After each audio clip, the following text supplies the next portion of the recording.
तुभ्यं नमः सकलमङ्गलकारकाय।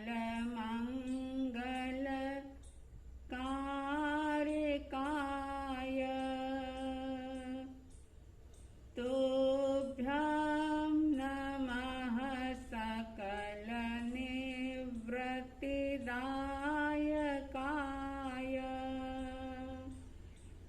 तुभ्यं नमः सकलकर्म विनाशकाय।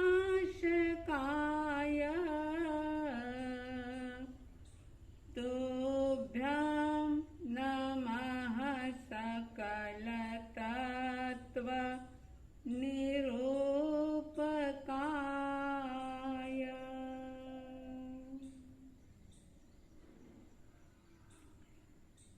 श्रद्धालु जिज्ञासु श्रोताओं, पंडित रत्न श्री रविंद्र जी आत्मन के द्वारा लिखी हुई समता षोडशी की चर्चा पिछले कई दिनों से आप सुन रहे हैं। 3 गाथाएं संपन्न हुई थी और चौथी गाथा प्रारंभ हुई थी। चौथी गाथा के अंदर ये बताया गया कि अगर वास्तविक दृष्टि से देखा जाए, हकीकत में अगर हम देखें, जानें, समझें, तो इस दुनिया के अंदर इष्ट और अनिष्ट कोई भी पदार्थ नहीं है। कोई भी व्यक्ति, कोई भी वस्तु या कोई भी परिस्थिति इष्ट यानी मन को अच्छी लगने वाली और अनिष्ट यानी मन को अच्छा नहीं लगने वाला, ऐसा कुछ भी इस दुनिया के अंदर नहीं है। जितने भी पदार्थ हैं, जितने भी पुद्गल हैं, जो भी अब हम अपने इन चर्म चक्षुओं से देख रहे हैं, वे सारे अपने आप में सिर्फ पुद्गल हैं, पदार्थ हैं। हमारे जो ज्ञान का गुण है, जो ज्ञान का पावर हमारे पास है, उस ज्ञान के अंदर सारी चीजें ज्ञेय रूप में झलकती है। बस इतना ही है कि सारी वस्तुएं ज्ञान के लिए ज्ञेय है। ज्ञान यानी जिसके द्वारा जाना जाए, देखा जाए, और ज्ञेय का मतलब होता है जिसको जाना जाए, जिसको देखा जाए। तो ज्ञान है आत्मा का स्वभाव, जो प्रत्येक आत्मा के अंदर रहा हुआ है। ज्ञान के बिना कोई भी आत्मा नहीं है। जैसे मिठास के बिना चीनी नहीं होती, खाराश के बिना, खारेपन के बिना नमक नहीं होता, ऐसे ही ज्ञान के बिना कोई भी जीव नहीं होता। अगर ये महत्वपूर्ण गुण आत्मा से, जीव से, चेतना से अगर निकल जाए, तो फिर जड़ में और चेतन में कोई अंतर नहीं रहेगा। आत्मा में और पुद्गल में कोई भेद नहीं रहेगा। पुद्गलों में, पदार्थों में, जड़ में, अजीव में ज्ञान का गुण नहीं है।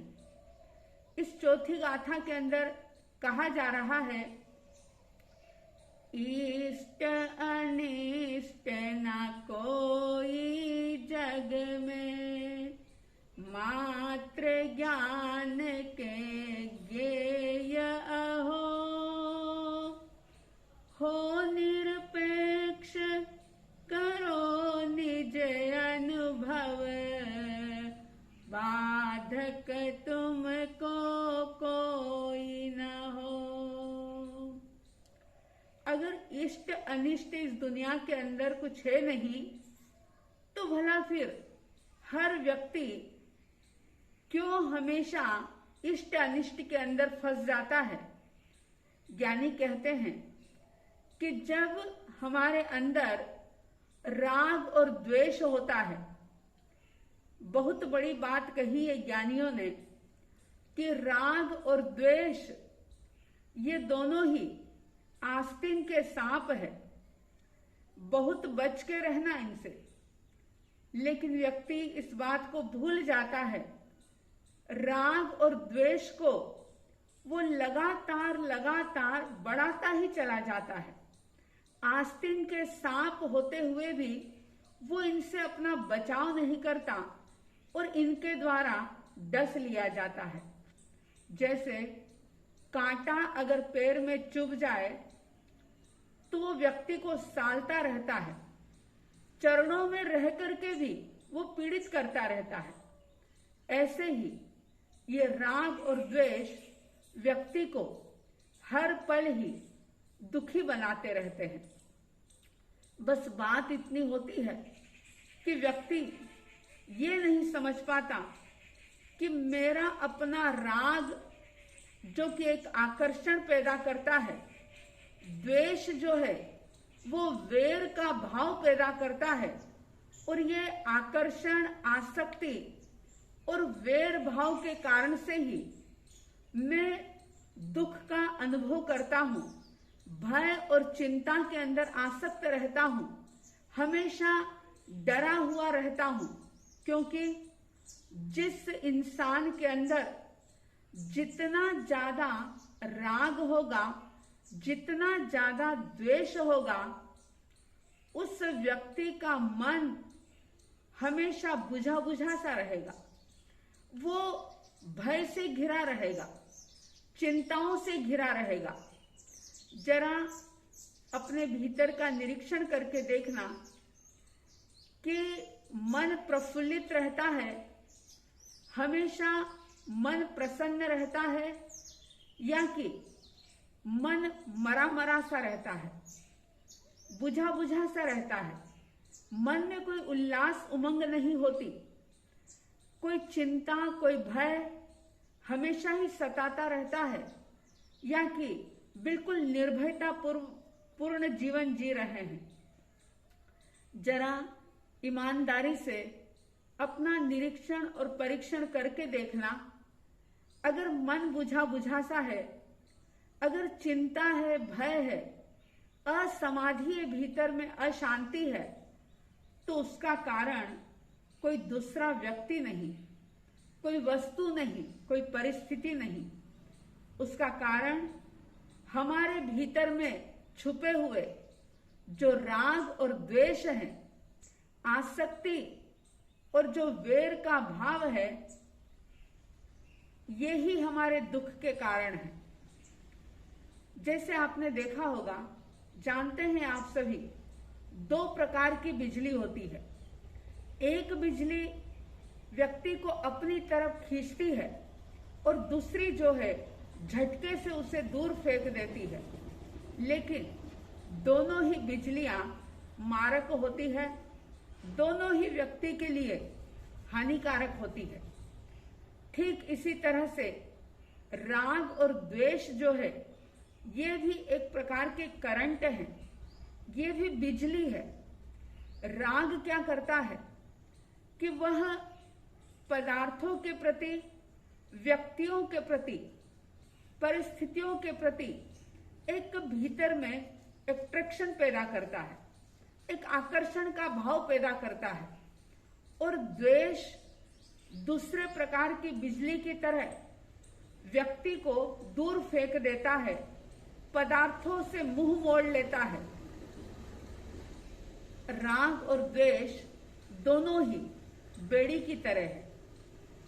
द्वेष लोहे की बेड़ी है, अगर किसी को लोहे की बेड़ियां पहना दी जाए तो व्यक्ति अपने आप में एक अपमान फील करता है, इंसल्ट अनुभव करता है। वह लोगों के सामने जाने से शर्माता है, क्योंकि उसे लोहे की जंजीरें, बेड़ियां पहनाई गई है। लेकिन राग जो है, ये सोने की बेड़ी की तरह है। अगर सोने की बेड़ी भी किसी को पहना दी जाए तो वो व्यक्ति भी खुश नहीं रह पाता, उसे भी बेड़ी पहनना, जंजीरों में बंधना अच्छा नहीं लगता, चाहे फिर वह बेड़ियां सोने की ही क्यों न हो। बस यही बात राग और द्वेष के लिए है। ज्ञानी कहते हैं कि इस बात का अनुभव आप तभी कर पाओगे, ज्ञानी की ये बात आप तभी इसका अनुभव कर पाओगे कि इष्ट अनिष्ट ना कोई जग में, इस जग में, इस दुनिया में, इस संसार में कोई भी इष्ट या अनिष्ट नहीं है।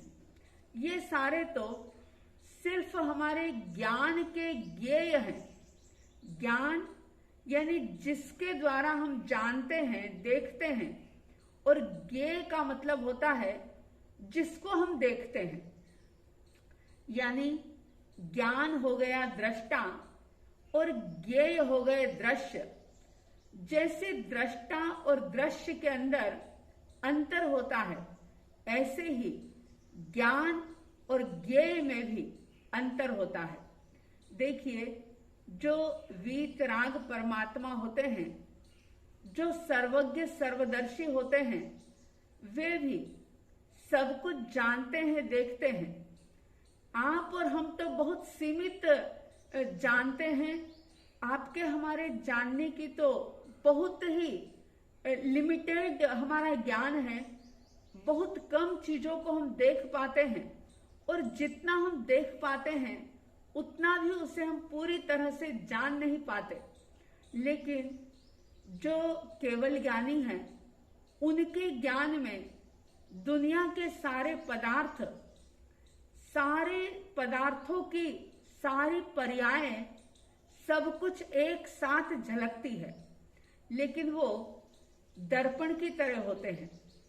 जैसे दर्पण में, आईने में सब कुछ झलकता है, जो उसके सामने आता है वो उसके अंदर झलक जाता है। ज्ञानी कहते हैं कि अगर आपको भी इष्ट अनिष्ट ना कोई जग में इस बात को समझना है, तो अपने राग और द्वेष को कम करना होगा। जितना जितना आपका राग द्वेष कम होगा, उतना उतना आप निज का अनुभव कर पाओगे। क्योंकि ये बात कही गई, इष्ट अनिष्ट ना कोई जग में, मात्र ज्ञान के ज्ञेय अहो। हो निरपेक्ष करो निज अनुभव, बाधक तुमको कोई न हो। समता रस का पान करो, अनुभव रस का पान करो। शांत रहो, शांत रहो, सहज सदा ही शांत रहो। राग और द्वेष को आस्तीन के सांप की तरह जानो, समझो, मानो और इसे दूर करने का पुरुषार्थ करो। जितना जितना इन्हें दूर कर पाओगे, उतना उतना आत्मा का, निज का अनुभव होगा। इनकी तरफ से निरपेक्ष रहने की कोशिश करो। जितना जितना इस प्रकार का अभ्यास होगा, पुरुषार्थ होगा, उतना ही जीवन के अंदर शांति और आनंद उतरता चला जाएगा। आपके, हमारे सबके भीतर में शांति और आनंद का अनुभव हो, ऐसी साध्वी द्वय की तरफ से हार्दिक हार्दिक शुभ मंगल भावों के साथ जय प्रभु महावीर, जय गुरु आनंद।